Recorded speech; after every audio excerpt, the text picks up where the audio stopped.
Yo, what's up? Ricky Sanders here. If you live for fast cars, greasy hands, and solving problems under the hood, welcome to your new favourite spot.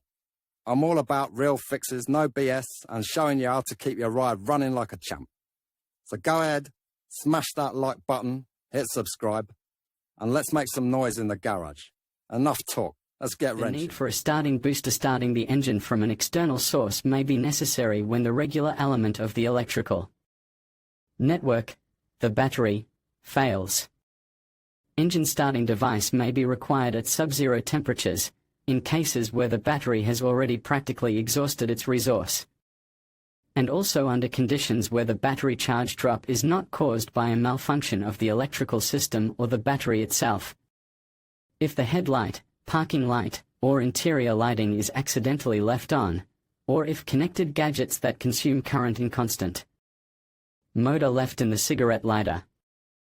Directly recharging the own battery with a charger in the conditions of the house or garage, starting the engine from an additional pre-charged standard battery, starting the car from another running car, using special starting cables, starting with the use of stationary starting and charging devices, which receive constant power supply from the household network, starting the engine from portable special batteries, boosters, pre-charged from the household power grid. If none of the above solutions is available, you can revive the engine by towing. However, this solution is not applicable for cars with automatic transmissions. Another option of starting the engine with a manual, crooked, starter is not applicable on modern cars, as there is no technological possibility to perform this operation. The engines are located across the engine compartment, and longitudinally located engines do not have ratchets for manual crankshaft cranking. A device for starting the engine, made in the form of a separate device, is considered the most universal service tool for realizing the start of the motor in case of a failed battery.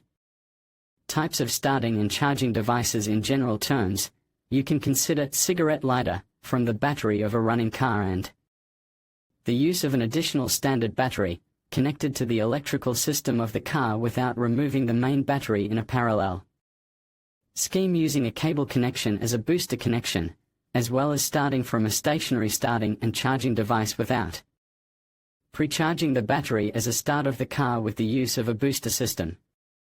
The battery charger assumes two functions: charging the battery, to restore the electrical potential and capacity of the battery, starting the engine with the battery connected. In its first function, a constant voltage is applied to the battery terminals. The strength of the applied current is usually set in steps by means of a batch or push-button switch. The power supply of the conventionally stationary external battery charger is supplied from the household mains. The use of additional starting batteries is not provided by the design. The size and weight characteristics of such devices allow you to freely carry it to recharge the battery and carry out the start. Special design allows the charger to be used for starting purposes. At the same time, the outputs of the external starting device are supplied with current, the strength of which is sufficient to start and spin the starter with the subsequent transfer of torque to the crankshaft. The mobile starting device has a different design solution and performs only the starting function.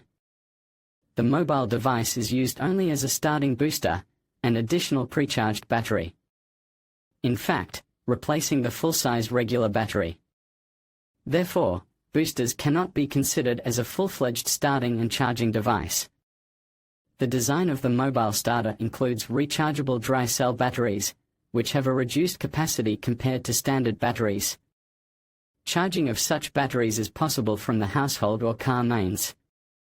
The presence of flashlights, USB connectors, and other additions, such as a compressor, made in a single case with the booster, is only an additional option. From 1 to 6 batteries can be mounted inside the booster case, connected in series or parallel sequential scheme. The scheme of connection of batteries inside the booster is determined by the need to provide 12 V voltage, in some cases 6 or 24 V, and the required starting current. Selecting a mobile battery charger. The choice of starting and charging device is made on the basis of the voltage of the onboard network of the car and the starting current required to start the starter and achieve the starter rotor working speed. Car booster for starting engines assumes its use on gasoline or diesel engines of a certain liter and power.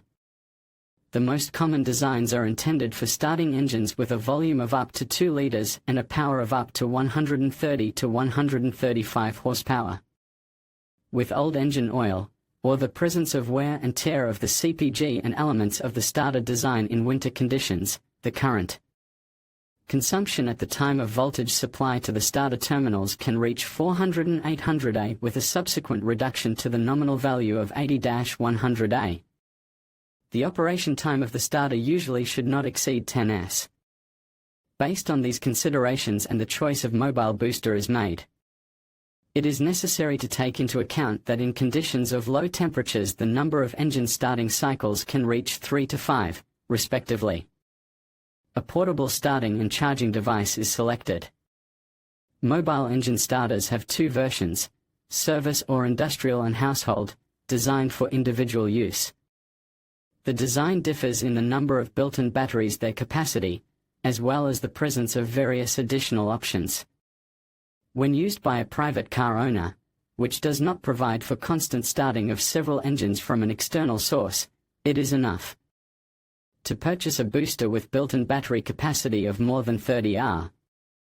The device for starting the engine in the service version has a capacity of built-in batteries up to 100 Ah and starting current up to 2000, 3000 A. Advantages and disadvantages. Starting the engine with the help of a starting charger can be considered as an emergency start option. All devices and mobile boosters and stationary ROM used for such a start have their advantages and disadvantages. Thus, stationary ROM can be used an unlimited number of times. The number and frequency of start cycles is determined only by the technical characteristics of the starter and the condition of the internal combustion engine. The disadvantages include the need to have a constant source of electric current, which is not feasible, say, in the conditions of open parking or a problem in a clear field. Mobile boosters do not have the problem of extension cords and can be used in any environment.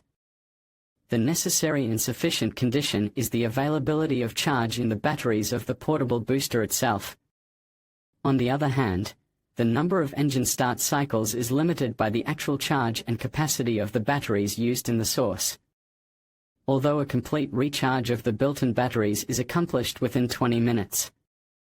In conclusion, understanding the design and operation of car boosters is essential for any vehicle owner.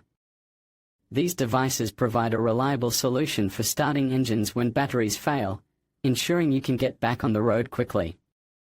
With various types of starting chargers available, it's important to choose the right booster that meets your specific needs and vehicle requirements. By considering factors such as power output, portability, and additional features, you can select a booster that will serve you well in times of need.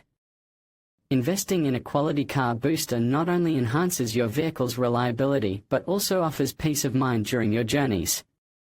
Thank you for watching, and drive safely.